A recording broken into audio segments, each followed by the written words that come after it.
Hey, welcome back. Uh, we've been talking about Romans, chapter 11, verse 6, and I feel like I need to take just a moment and to just bring out this incredible argument and this debate that people have about grace versus works.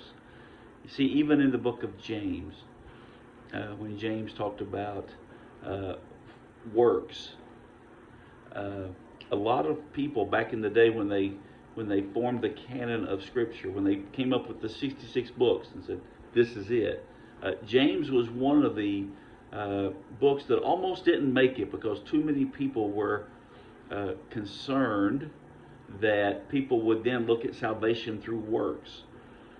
And so, fortunately, we got the book of James because it provides some balance. Here's what happens to people when they accept Christ.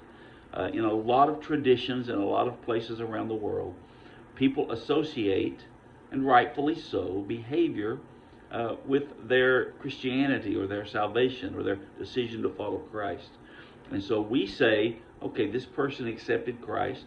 You may use a term like made a decision, got saved. Maybe they got baptized, they made a public profession of their faith. And then you look at their life and you're like, yeah, I don't think they really got it. And if we're not careful, we begin to judge people who are still struggling in areas of the flesh, in areas where they haven't been sanctified all the way yet, and they're still working on it. And we become judgmental and critical. And traditionally, in the tradition I grew up in, there was a lot of legalism. They would tell people how long to wear their hair and how high to have their collar and how to what they should do with or not with jewelry. They made it all about behavior and not about grace. Now, there's a fine line there because there is some truth in that when you accept Christ, it should change your life, and from that point forward, you're working toward that thing called sanctification. You're working toward that place where you're being formed in the image of Christ. So this is not a one or the other. A lot of people accept Christ and say, oh, it's all about grace. I can do anything I want, anytime I want, and I'm still going to heaven. That is a very dangerous way to live your life.